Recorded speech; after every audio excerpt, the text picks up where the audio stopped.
What up, y'all? Hope you're having an amazing day. I know I am because we get to talk about one of my favorite things ever, film.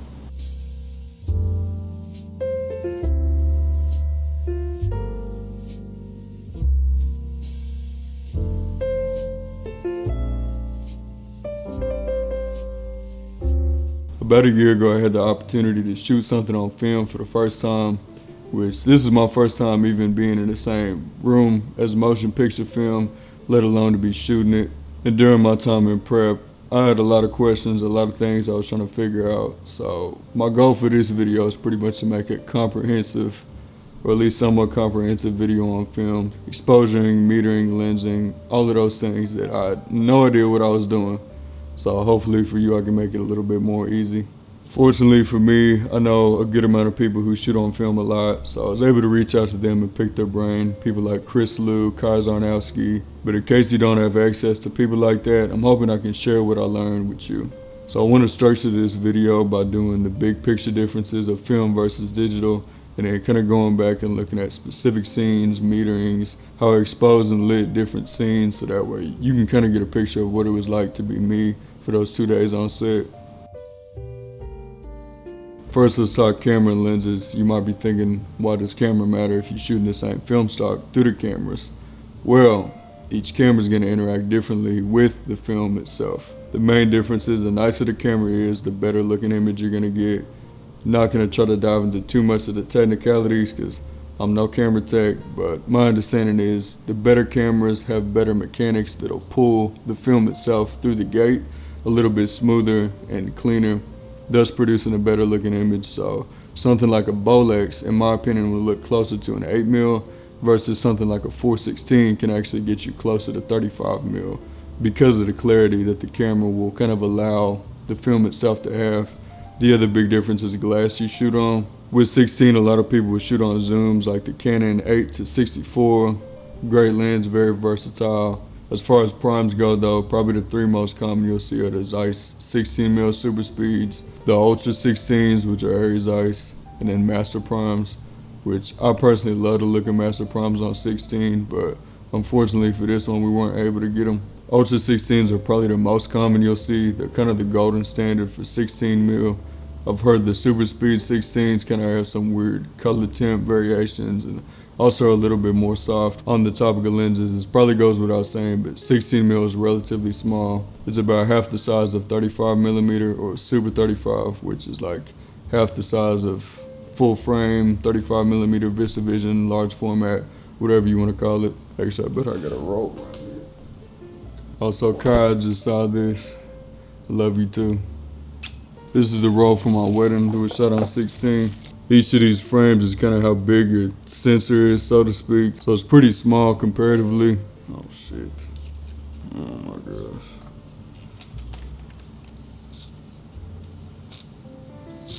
Not unwinding that again ever. Anyway, all that to say, you have to do some mental adjustments of lensing if you're not used to it. For example, if you want a 27mm on Super 35, that'd be a 20mm on 16mm, which would be the same as a 40mm on large format or VistaVision if you're used to that. Anyway, easiest thing probably to do is just get cartridge. You can plug in your camera and lenses and then just cycle through them. Anyway, the other thing to be aware of is ground glass, which essentially is your kind of like viewfinder for the film camera itself.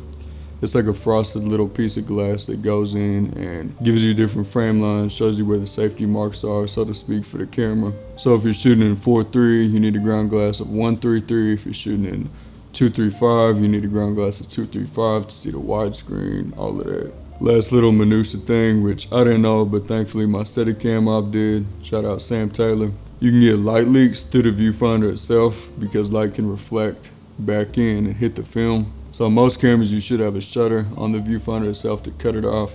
Or if you're using it, your eye just needs to be all the way up on the glass.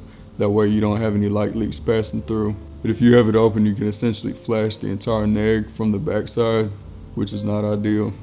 Last thing, in case you don't know, film either comes in daylight or tungsten stocks, which is 5600 Kelvin or 3200 Kelvin. If you need a shift between those, you have to use filtration. So something called an 85 filter.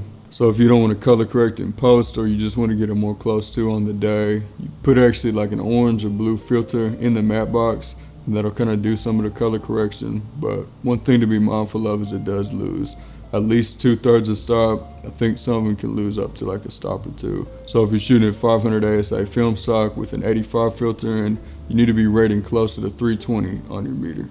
Which brings me to probably the most stressful and most important part of shooting on film, which is metering and exposure. So for me, I knew you had to meter, but I didn't know what that looked like or how to actually do it. So on a light meter, you're gonna have two things. One is an incident meter and one is a spot meter. Incident meter is like the little ball that pops out, and that's pretty much to get a general reading.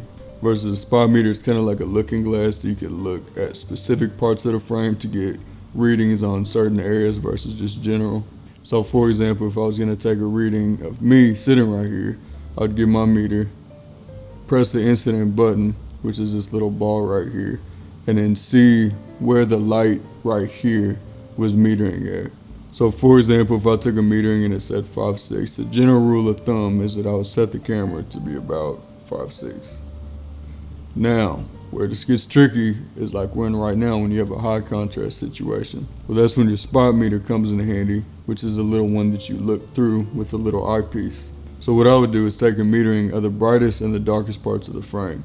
You don't want to take a metering over here to see how dark that is, but I also would want to take a metering out here to see how bright this is. Film's dynamic range can be very forgiving and gives a lot more on the top end than most digital cameras. The general rule of thumb is you don't want to have anything brighter than 9 stops over on the top end and lower than 3 or 4 stops on the dark end.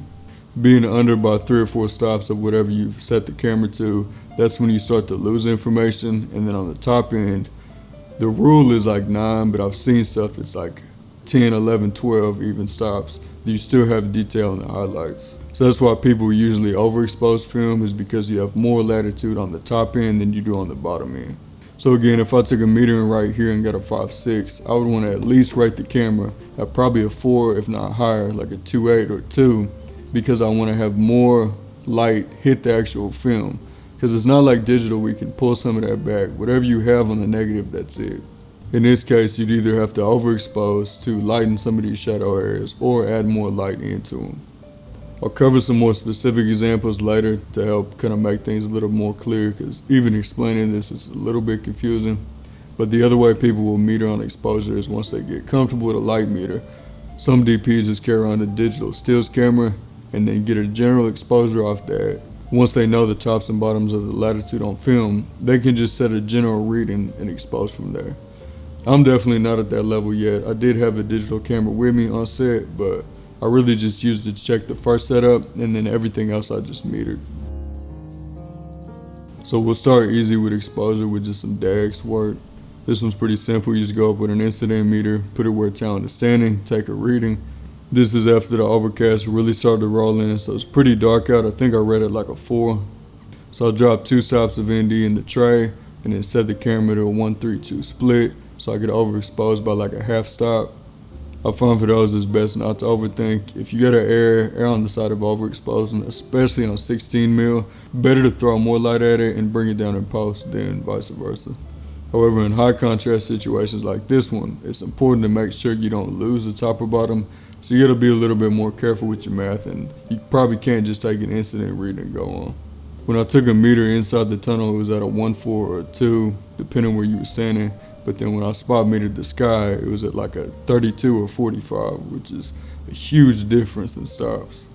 So for this scene, I rated the camera at a 2.8, so that way we still had a little bit of breath in the shadows, but I didn't want to go closer to 9 stops where it might clip in the highlights, because I knew I wanted to pull it down in post. Also, when you do shoot film, be prepared to be walking around set going 4, 5, 6, 8, 11, 16, 22, 32, 40. Because the reality is you're going to have to do that math several times to make sure you don't clip on one side. This was another one where I was splitting hairs trying to figure out where I should land the stop. The metering inside was like a 1.4 and outside was like a 32. So I pulled the ND out the tray and then rated this one at like a 1.42 split. For these, I metered it at 1.4 and some change, so just barely overexposed when I opened up to a 1.3. So to light this, I just bounced a 300C into the left side of that side low, just to bounce and wrap all around them. And then I had another 300C real low, camera right, just to give some texture on the concrete on the front side, just because again it would have gone completely black if we didn't. The concrete on the outside metered it like a 1, so just like half a stop under, but it looked right to my eye, so whatever. Now here's where it gets tricky. When we first scouted this location, all of the area in the seats wasn't even giving me a reading, like my meter just said under, which means I would have been completely cooked. But me and the director also wanted to be able to look 360 in this room pretty much, and just work around with the Steadicam, get some real wides, push-ins, pull-outs, all of that. So I had to light it to make sure we had enough exposure, but also so we could look 360 in this room. So after much deliberation and prayer, figured out how I wanted to light this. I'll throw the lighting diagram up on the screen so you can take a look at it, but essentially the big picture thing was turn on all the practicals I could. That meant the spotlights, lecos, everything to point at the stage. Build an 8x8 overhead, which I did a Muslim bounce with 2 600Xs bounced into it, I believe. So I pretty much covered the stage, but what about the auditorium? So what I came up with was to do a ceiling bounce where the chandelier was, to try to replicate and make it look like it was a chandelier putting off of it, but obviously the chandelier wasn't doing nothing. So we took a 2400B and put it on the second story of that balcony, and then spotted that into that dome where the chandelier was hanging. And that one thing pretty much gave us a whole 2.5 stops of ambience to the entire room, which was perfect, and we could also look at it and not see the fixture itself in the frame. Last thing I did to get a bit more ambience to the room was take a 600 and spotlight that into this other little cutout that was above the stage, and we couldn't see it, but it just helped add in a little bit more ambience throughout. So with all those fixtures added, we were able to meter between a 1.4 and a 2 in the auditorium where all the seats were, and then on stage we were getting between a 4 and a 5.6 where they were standing. So with all of that, I was able to rate the camera between a 1.4 and a 2 to be able to make sure we had enough breadth in the shadows, but also not clip on the top end where the chandeliers and stuff were coming in. So here's where that spot meter and incident meter come in handy, because where talent was standing at an incident, it was like a 4. But I didn't want to rate it a 4 because then we would have lost a lot of that beautiful detail coming in from the auditorium. So my range in here, the darker parts of the auditorium were getting like a 1.4. Then on stage, we were getting between a 2 and a 4, maybe a 5.6 in some of the brighter spots. And then that ceiling bounce we had up working above the chandelier was at like a 22 or 32. So I rated the camera to 2 because that gave me the most security on the top and bottom end to make sure I could see everything I wanted to see in the room. And thankfully that shot came out fine, looked beautiful. It's probably my favorite shot of the whole video. Last setup I wanted to go over is to show you what it looks like when you rate true to the metering. Lighting wise, this one's pretty much the same as we had in the last one. Only difference is we walked in an 8x Muzz with the Vortex 8 bounced into it, just to give a little bit more feel and wrap on the far side. The incident reading where her hands was at was a 1.4, so I opened up all the way on the camera to a 1.3. The golden rule for 16 is to expose at least 2/3 of a stop above. It's definitely not a make or break if you don't, but as you can see, the image starts to fall apart just a little bit quicker. More noise in the shadows and that sort of thing. Honestly, exposing film is not nearly as hard as I thought it would be. I mean, there's definitely a learning curve, just like learning a digital camera. You'll probably clip on one side or the other and realize where that sweet spot is that you want to sit the camera. I think it's easy to psych yourself out into something that it's not, but it's really just the same as learning false color on a monitor. Just instead of false color, you get a meter. To me, I think the biggest difference was just being able to light freely and light to my eye versus being bound to a monitor. I find when I'm shooting digital, I always am looking at the monitor instead of looking at the person in real life to try to see how it's looking on camera. My homeboy Kai said it best: when you're shooting digital, you're bound to an EVF or monitor to make your lighting decisions based off of. Versus on film, you just look at it with your eye and make your decisions based off that. So for me, that was really freeing because I wasn't bound to a camera and monitor all day. I could just look around and see what looks best to my eye. Now we've been talking about nothing but video this whole time. So real quick, I want to talk to y'all about audio, specifically about my good friends over at Deity. They were kind enough to send out their S Mic 3, and I figured what a better way to put it to the test than to sit here and yap for 2 hours with 2 fans going on. And in case you were wondering why I got the 2 fans going, look at that, 110 today. I'm for real, I got 2 in my AC unit cooking. 80 degrees in here. Terrible. All that to say, if the audio can sound this crisp in these conditions, pretty good mic. Closing thoughts though, back in the video side of things. I think a lot of people try to overcompensate in a fear of underexposing film and will do things like overlight and overfill. And the reality is if you can shoot on an Alexa, you can probably shoot on film. I mean, they're not that much different in dynamic range and exposure. Like, yeah, film might take a little bit less on the bottom end of things and take a little bit more on the top end of things, but the reality is if it don't look good to your eye, it's probably not gonna look that good on film. So don't feel like you have to overcompensate to try to make sure you don't underexpose. Like, sometimes underexposing looks cool. Not really on 16. 16 it falls apart, but 35 looks great. The other thing I would say is make sure you surround yourself with crew who knows more than you when it comes to film, whether that's the focus puller, the loader, key grip, gaffer, whatever the case may be, even a colorist. I'd really encourage you to lean on the people who know more than you. Obviously still put your credit footprint on it, but don't feel like you have to know it all, because the reality is you don't, and it's okay to lean on people you can trust. Love my camera team to help me do this one. Also shout out Dylan Hageman on the color. He put that final on it. Some of the best advice I got coming into this is from Chris Liu, and he told me, shooting on film is a privilege. Don't overthink it, but don't take it for granted. Inevitably during the edit, I'm gonna realize I forgot some things, so those gonna come up on the screen after I'm done yapping. But I appreciate y'all watching. I hope you learned something. If you do have any questions, feel free to write me or somebody else who knows how to shoot on film. Don't be afraid to reach out. I think people are a lot more giving than you think they would be. Alright, love y'all, peace.